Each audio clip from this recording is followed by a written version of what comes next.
নমস্কাৰ বিৰান blogs everything YouTube চেনেললৈ আপোনালোকক সকলোকে স্বাগতম জনাইছোঁ আৰু সমূহ অসমবাসীলৈ মোৰ তৰফৰ পৰা ৰঙালী বিহুৰ শুভেচ্ছা জ্ঞাপন কৰিছোঁ। তো আজি আপোনালোকক মই ক'বলৈ গৈ আছোঁ ভোট জলকীয়া গছজোপাত আপোনালোকৰ যিবিলাক ধৰি লওক পোক লাগে সেই পোকবিলাক বেছিকৈ লাগিলে তাক কিদৰে আঁতৰ কৰিব লাগে আৰু ইয়াক কিদৰে স্প্ৰে কৰিব লাগে এজোপা গছক তো গোটেইখিনি আপোনাৰ A to Z দেখাবলৈ গৈ আছোঁ। আপোনালোকে চাওক যিমানবিলাক মোৰ ঘৰত থকা যিবিলাক ভোট জলকীয়া পুলি দেখিছে আপোনালোকে ইহঁত আগতে অন্য ঠাই ৰাখিছিলোঁ তাত অলপ যিটো আপোনাৰ ৰ'দৰ যিটো পোহৰ তাত অলপ কম পোৱাৰ কাৰণে মই ইয়াক অলপ আগফালে লৈ আহিলোঁ। যিহেতু ইয়াক পোহৰ পৰা ৰক্ষা কৰিবৰ কাৰণে এইটো এটা বেষ্ট উপায়।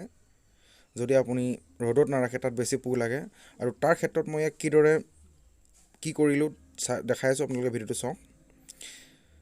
এইটো হ'ল আপোনালোকৰ ট্ৰাইচেল ঔষধ, এইটো হ'ল ৰগৰ, আপোনালোকক আগতেও দেখাইছোঁ। ইয়াৰ দামবিলাক ছেইম 75-80 তেনেকৈ লয়। আৰু এইটো দেখিছে আপোনালোকে স্প্ৰে যিখন মুখখন আৰু এইটো আপোনাৰ নৰ্মেলি বটলত ই লাগি যায়। ইয়াৰ যিটো ঢাকনৰ যিটো থ্ৰেড দিছে এইটো নৰ্মেল কিছুমান বটলৰ কাৰণে হৈ যায় যিবিলাক আমি নৰ্মেলি ইউজ কৰোঁ।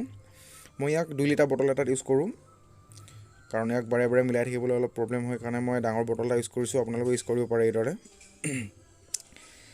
এইটো দেখিছে আপোনালোকে যিবিলাক আমি নৰ্মেলি ঔষধ খালে বা কাৰোবাক দিলে যিটো ml হিচাপ কৰোঁ তো এইটো আপোনালোকে ইউজ কৰিব পাৰে। মই এইটো ইউজ কৰি ইয়াত কিমান পৰিমাণ ঔষধ দিব লাগে তাকে লৈ ইউজ কৰোঁ।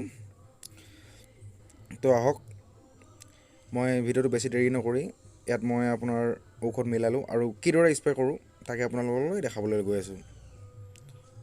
আপোনালোকে দেখিছে এই জলকীয়াজোপা মই আগতে এবাৰ স্প্ৰে কৰিছিলোঁ কিন্তু তাত আকৌ পোক লাগিলে যাৰ ক্ষেত্ৰত মই পুনৰ ইয়াক ঔষধ মাৰিবলগীয়া হৈছে।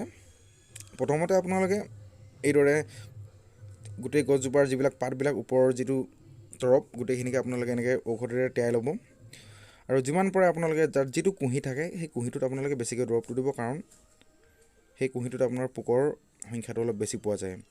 তাৰ নেক্সট টিপছটো হৈছে আপোনালোকে ইয়াৰ পাতবিলাকৰ যিটো তল ছাইড আছে তল ছাইডে আপুনি যিমান পাৰে ভালকৈ মাৰক কাৰণ যিকোনো পোক আপোনাৰ পাতৰ ওপৰ ছাইডত নাথাকে, সকলোবিলাক পোক আপোনাৰ পাতৰ তলতে থাকে।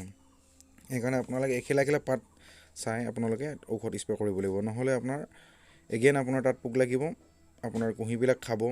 কুঁহিবিলাক যেতিয়া খাই যাব আপোনাৰ গছজোপা কোচ খাই যাব আৰু কোচ খাই যোৱাৰ ফলত আপোনাৰ পাতবিলাক মেটুৰা পৰিব।